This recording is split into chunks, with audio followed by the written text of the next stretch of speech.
สนุนโดยผลิตภัณฑ์เอลเซ่ร้องทุกข์กับบรรจงนำเสนอเรื่องราวความเดือดร้อนของชาวบ้านนะครับมีชาวบ้านที่ได้รับผลกระทบจากคลื่นแรงเป็นชาวบ้านอยู่ที่บ้านหลังเขาตำบลเกาะลิบงอำเภอกันตังจังหวัดตรังประสบปัญหานะครับเนื่องจากว่ามีคลื่นเนี่ยซัดกำแพงบ้านเรือนเนี่ยเสียหายนะครับจนต้องอพยพไปอาศัยอยู่บ้านญาติชั่วคราวโดยคลื่นเนี่ยกัดเซาะชายฝั่งมาเรื่อยๆจนชาวบ้านบอกว่าเนี่ยไม่มีที่อยู่นะฮะคือคลื่นซัดบ้านจนบ้านพังไปแล้วนะครับนี่นะครับอยากจะได้กำแพงกันคลื่นนะโดยผู้นำท้องถิ่นพร้อมด้วยเจ้าหน้าที่สำนักงานโยธาธิการและผังเมืองจังหวัดตรังนะครับเจ้าหน้าที่เขตห้ามล่าสัตว์ป่าหมู่เกาะลิบงลงพื้นที่ที่บ้านหลังเขาหมู่ที่5ตำบลเกาะลิบงอำเภอกันตังจังหวัดตรังสำรวจความเสียหายของบ้านเรือนชาวบ้านนะครับแล้วก็เก็บหลักฐานร่องรอยการก่อสร้างแนวกันคลื่นเดิมเพื่อเสนอขออนุญาตใช้พื้นที่ในการก่อสร้างกำแพงกันคลื่นใหม่หลังจากเกิดพายุและคลื่นสูง 3-4 เมตรถล่มบ้านเรือนชาวบ้านที่อยู่บริเวณแนวชายฝั่งนี่ฮะบ้านก็เสียหายอยู่ในสภาพนี้นะครับก็บอกว่าบ้านชาวบ้านเนี่ยอยู่ห่างจากชายหาดไม่ต่ำกว่า150 เมตรแต่พอนานวันเข้าเนี่ยคลื่นมันก็ซัดมาแรงเรื่อยนะฮะจนกระทั่งเนี่ยน้ำทะเลมันก็ขึ้นสูงมากขึ้นแล้วก็ขยับเกินพื้นที่มามากขึ้นเรื่อยๆนะครับนี่นะครับสุดท้ายเนี่ยโดนคลื่นซัดเข้าเต็มๆฮะตอนนี้ก็มีบ้านพังเสียหายทั้งหลังเนี่ยเพิ่มอีก2หลังนะครับเจ้าของบ้านก็ต้องพากันย้ายไปอยู่ที่อื่นเป็นการชั่วคราวก่อนนะครับนี่นะครับเดี๋ยวลองฟังนะฮะชาวบ้านที่เขาเดือดร้อนนะครับคุณอำนวยเดชชูทองคุณบุหงากุมุกดานะเล่าให้ฟังหน่อยฮะกระหน่ำแล้วก็เรือแจวเรือใช่กี่ลำคะเรือหางยาว7 ลำด้านข้างหลังที่มันเป็นกำแพงหลังบ้านแล้วก็ตรงนี้เรือกำลังเลยลูกมันกำลังที่ทำเลยที่ทำเองมันไม่มีความสามารถเลวอายุปันนี่เลวนี้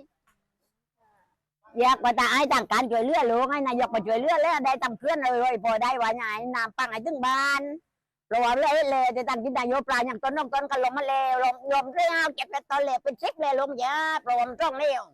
ไปจะเนี่ยตัวไปจะอะไรตีไม่เห็นมันก็ไปหมากเลยแต่ว่าตีเห็นนี่ก็ตีนนจังอยู่กำลังเลยลูกมันกำลังนี่นะครับเขาก็อยากได้เขื่อนกันคลื่นนะเพราะว่าตอนนี้เขาบอกคลื่นแล้วก็ทะเลเนี่ยมันค่อยๆกลืนพื้นที่มามากขึ้นเรื่อยๆนะครับนาย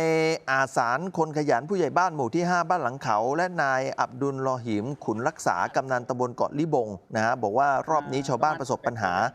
ทั้งวาตภัยและคลื่นสูงนะครับตอนนี้ก็มีบ้านพังทั้งหลังเนี่ย2 หลังสมาชิกรวม11 คนอพยพไปอาศัยบ้านญาติเรือประมงชาวบ้านเสียหาย8 ลำนะฮะสามารถกู้ซากมาซ่อมแซมได้6 ลำส่วนอีก2 ลำเนี่ยคือแตกเป็นเสี่ยงตอนนี้ก็ได้มีการร้องขอโครงการก่อสร้างเขื่อนกันคลื่นขอไปตั้งแต่3 ปีที่แล้วนะครับเขาบอกต้องใช้งบประมาณ84 ล้านบาทยังไม่ได้นะฮะหน่วยงานยังไม่ได้มาสำรวจพื้นที่โดยล่าสุดเนี่ยเขาบอกว่าเนี่ยนะฮะน้ำทะเลมันก็กัดเซาะเข้ามาเรื่อยๆนะครับเดี๋ยวลองฟังทางกำนันกับผู้ใหญ่บ้านนะฮะแล้วก็หมู่3 15 หลังแล้วก็คือที่หนักสุดคือหมู่3มัตตะนอยแล้วก็หมู่2บ้านเกาะมุกแล้วก็หมู่5หลังเขาประมาณ18 ตัวเรือนเรือทั้งหมดก็ประมาณ10 กว่าลำถ้าโดนพายุในเกาะจริงๆ30 กว่าหลังโดนพายุแต่โดนคลื่นนั่นคือที่เสียหายหนักคือ2 หลังบนเกาะแล้วก็หมู่3 15 หลังแล้วก็หมู่2ประมาณ10 หลังตอนนี้ทางผู้บริหารของอบตกำลังประชุมเรื่องของความช่วยเหลือเรื่องของกฎระเบียบต่างๆว่าช่วยเหลืออะไรด้านไหนได้บ้างอยากให้ทางรัฐภาคส่วนอะไรก็แล้วแต่ช่วยชาวบ้านด้วยหลังเขา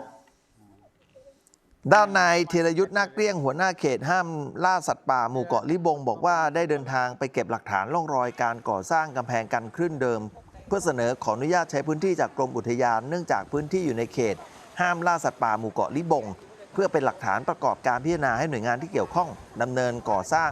แนวกันคลื่นใหม่ในจุดเดิมต่อไปนะครับ อย่าลืมนะครับช่องทางในการร้องทุกข์กับบรรจงครับส่งรายละเอียดข้อมูลนะครับมาทางกล่องข้อความหรืออินบ็อกซ์เข้าไปที่เพจ Facebook บรรจงชงข่าวนะฮะแล้วก็ส่งรายละเอียดหลักฐานนะครับมาทางอินบ็อกซ์หรือกล่องข้อความนะครับคลายทุกปัญหาไม่เป็นธรรมจำไว้บรรจงช่วยได้นะครับ